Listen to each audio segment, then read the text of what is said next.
Hello Magic the Gathering players, this is Mills from MTG back again with some budget modern, this time around with some mega budget of just $25. Most of our lists will not reach that $100 mark, but for this one we're trying to get right below that $25 mark for 75 cards. So it's going to be very interesting trying to get that low for your average card, and I think we can do a few of these lists. I don't know how much I'm actually going to do these videos because there are only a few archetypes in which you can actually do it and still have a good deck. So I'm not going to make this a new regular thing, but it is going to be a very nice thing if you don't have quite $100, because $100 for someone who's getting into Magic at all is quite an amount of money. So dropping $25 on one of these few decks and then maybe building up towards $100 ones is going to be one that's a pretty good one, pretty good idea. This one, there are 3 inclusions that if you want to upgrade your deck, you can include. There's Goblin Guide, there's Legion Loyalist, and Lightning Bolt. Out of those 3, I highly suggest getting Lightning Bolt as soon as possible. The reason why I have shocks in here is because I have to stay under that $25, but you can probably get Lightning Bolts for free from just some random player, because I personally have like 15-20 lightning bolts that I know the location of, and so you can either get them for free from some random people, or you can get them for dirt cheap. But online it doesn't say the price for that. For my videos I have to stick to this pricing, otherwise it ruins the point of my video. Alright, so but lightning bolt is something that is an option for all of you. So starting off, the deck tries to win through combat. It's a very familiar archetype if you've been playing for long enough. It used to be called 8-Whack, where you would use Goblin Bushwhacker. When it enters the battlefield, if it was kicked, creatures you control get +1/+0 in haste until end of turn. And then you also had Reckless Bushwhacker, which has Surge. If you cast a spell before it, you can cast it for cheaper. And then it has haste, and then when it enters battlefield, if its search cost was paid. So it's kind of weird. It's kind of like Kicker in that sense, that if you pay its alternate cost, you get a buff. But what happens is you get the same ability. Creatures get +1/+0 and gain haste until end of turn. Then, from Forgotten Realms, I keep almost just saying D&D, but from Forgotten Realms, we have Battlecry Goblin, which essentially gives us that Bushwhack ability, but we can use it multiple times in our turn if we'd like, and it doesn't actually have to be an ETB. This is reusable. So it also has an ability, whenever it attacks, if you control creatures with power 6 or greater, create a 1/1 goblin that's tapped and attacking. And all you need is this and 2 other creatures, right? Let's say turn 1 you play a creature, turn 2 you play this, turn 3 you play a 1-drop haster, and then you activate this ability, give them all +1/+0, and swing in like that. That's 6 power, assuming they're all 1/1s naturally. So you can get to that pretty easily. You can build up pretty easily in this deck, but this is the main new addition to the deck. We have the Reckless Bushwhacker, which I already explained. There's really not much to these 2 cards beyond their enter the battlefield ability. Then we have Fnatic Firebrand, which is going to be the inclusion that you would probably swap out for a Goblin Guide.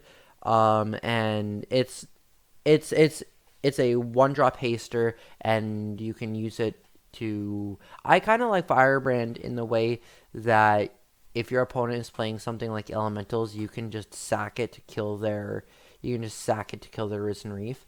And so there is a side to using this over Goblin Guide, but if you're going for straight damage, you would want Goblin Guide.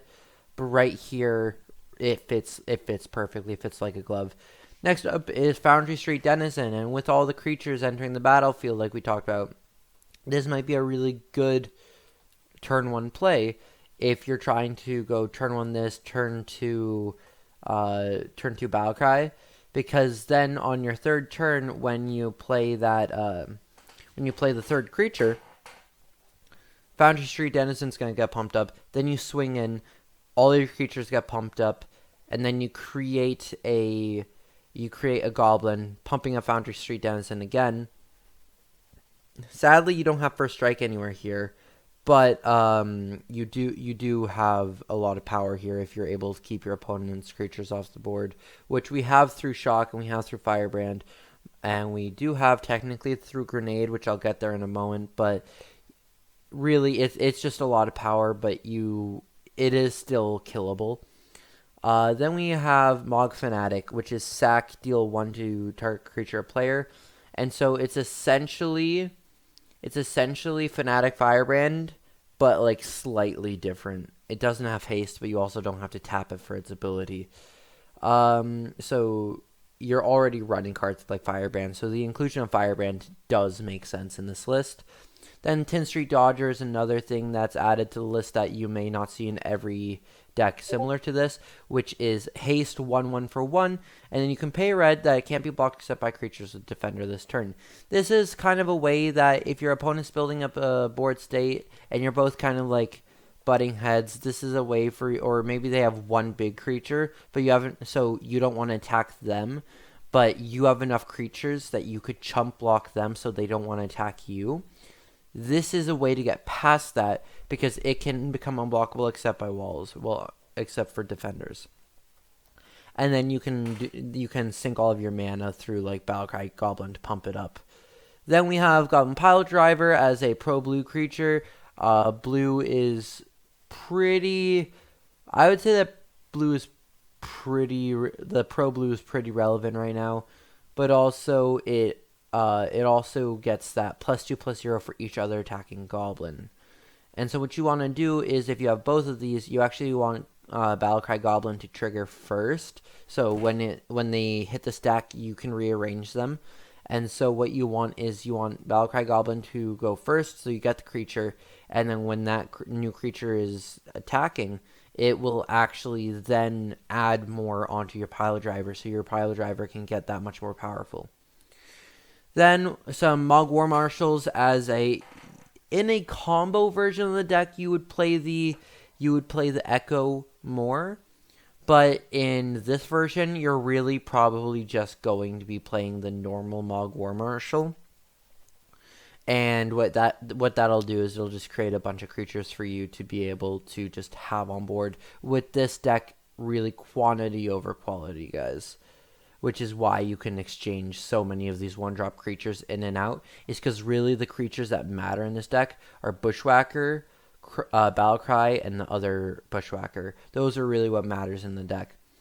Next up is Goblin Grenade. So you are going to have a lot of these one-drops and a lot of these two-drops that just try to deal as much damage early as possible, and then it will be something that you run into quite often where you might just feel like you're stuck because they plopped down like one or two big creatures, or maybe they're matching your board state and you're no longer able to attack. There is way to push more damage onto your opponent.